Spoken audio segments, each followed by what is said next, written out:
नमस्कार। आइए देखते हैं लखनवी अंदाज पाठ की व्याख्या। पाठ के लेखक है श्री यशपाल। यशपाल जी की भाषा स्वाभाविक और सजीव है। ये प्रमुख उपन्यासकार हैं, लेकिन अपने लेखन की शुरुआत उन्होंने कहानियों से ही की।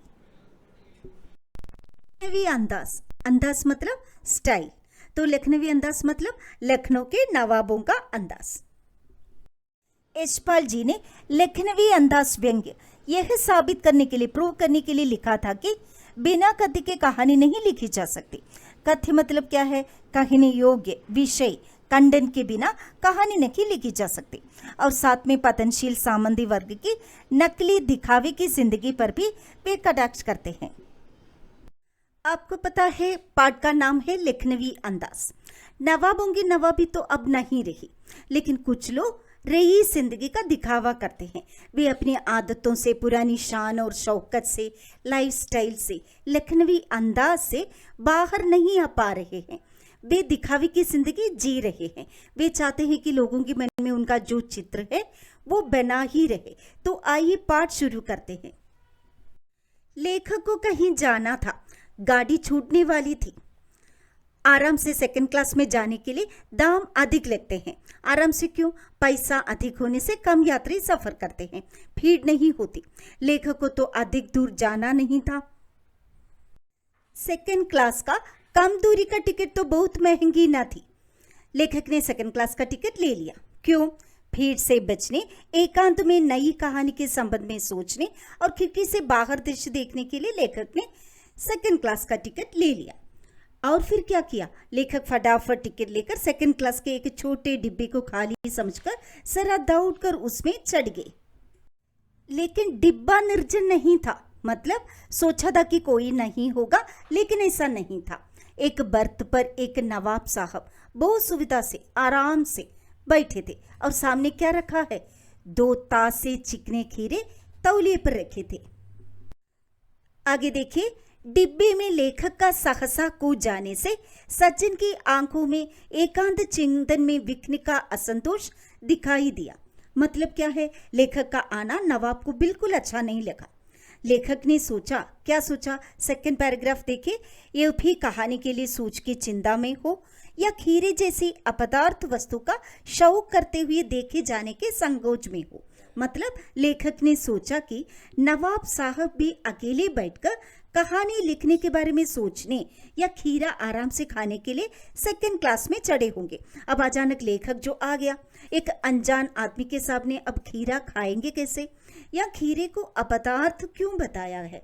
नवाब जैसे धनी शान शौकत वालों के लिए खीरा अपदार्थ यानी एक तुच्छ वस्तु है। नवाब साहब ने संगति के लिए उत्साह नहीं दिखाया। लेखक भी आत्मसम्मान में आंखें चुराई। मतलब दोनों आपस में एक दूसरे को देखने और बातचीत शुरू करने में कोई दिलचस्पी नहीं दिखाई। लेखक की कल्पना करते रहने की पुरानी आदत है। लेखक है तो कल्पना करने की, इमेजिनेशन करने की आदत तो होगी। लेखक के मन में तरह तरह के विचार आने लगे।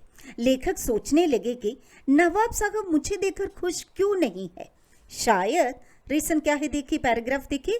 नवाब साहब ने बिल्कुल अकेले यात्रा कर सकने के अनुमान में सेकंड क्लास का टिकट खरीद लिया होगा। सोचा न होगा कि शहर का कोई सफेद पोश उन्हें इसमें सफर करते देख लेगा। अकेले सफर का वक्त काटने के लिए ही खीरे खरीदे होंगे, लेकिन अब इनके सामने कैसे खाए? मतलब नवाब साहब को अच्छा नहीं लगा होगा कि कोई उन्हें सेकंड क्लास में बैठकर खीरा खाते हुए देखे। लेखक कनखियों से आंखें चुरा चुरा कर नवाब की ओर देख रहे थे। और नवाब साहब क्या कर रहे थे? वे खिड़कियों से बाहर देख रहे थे। अचानक नवाब साहब ने लेखक को संबोधन किया। आदाब अर्ज, जनाब खीरे का शौक फरमाएंगे? मतलब क्या आप खीरा खाएंगे? नवाब साहब का ये जो चेंज है, ये जो भाव परिवर्तन है, वो लेखक को अच्छा नहीं लगा। समझ लिया कि फॉर्मेलिटीज के लिए पूछ रहे हैं, इसलिए लेखक ने जवाब दिया, शुक्रिया, किबला शौक फरमाए। मतलब क्या है? धन्यवाद, आप खाइए। जब लेखक ने खीरे खाने से मना किया, तब नवाब साहब ने एक पल खिड़की से बाहर देखता रहा और फिर क्या किया?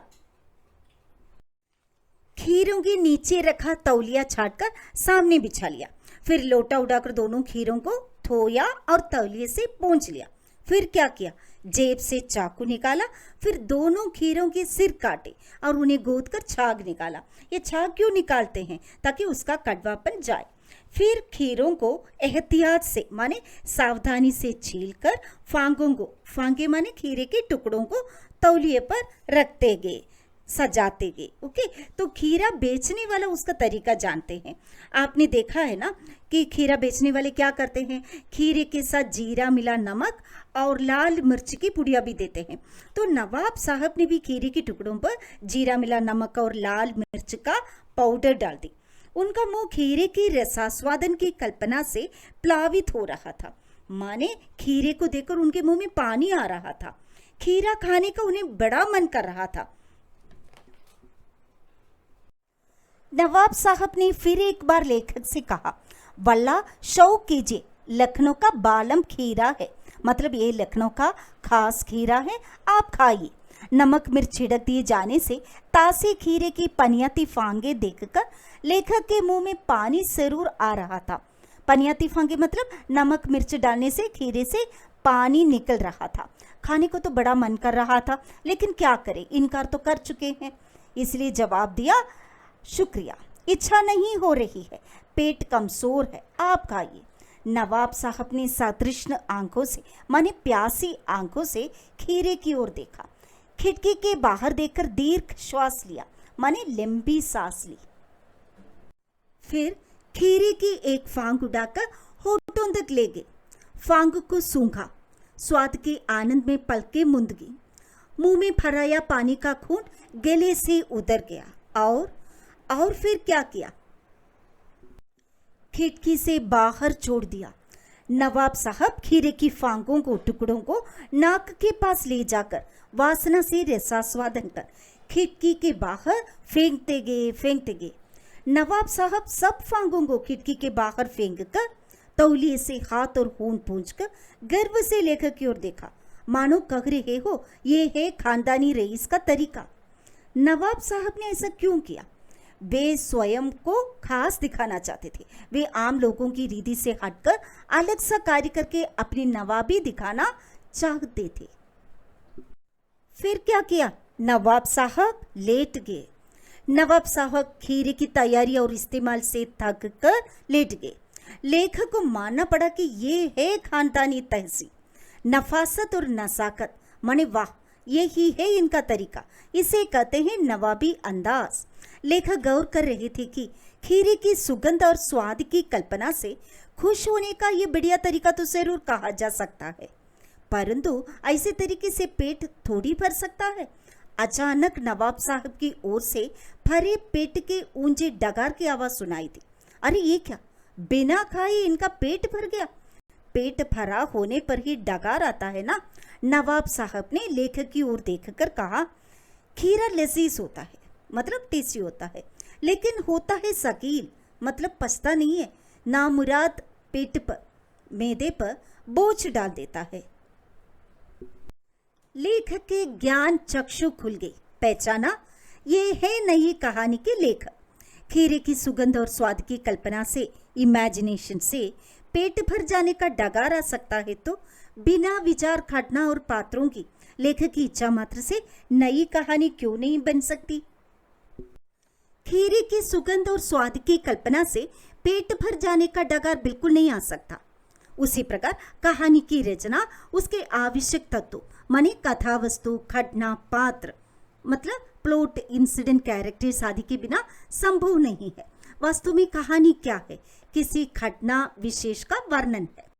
तो लेखक ये भी बताना चाहते हैं कि हमें दिखावेपन से दूर रहना चाहिए, यथार्थ का सामना करना चाहिए और वास्तविकता को, रियलिटी को हमारे व्यवहार और आचरण में दिखाना चाहिए।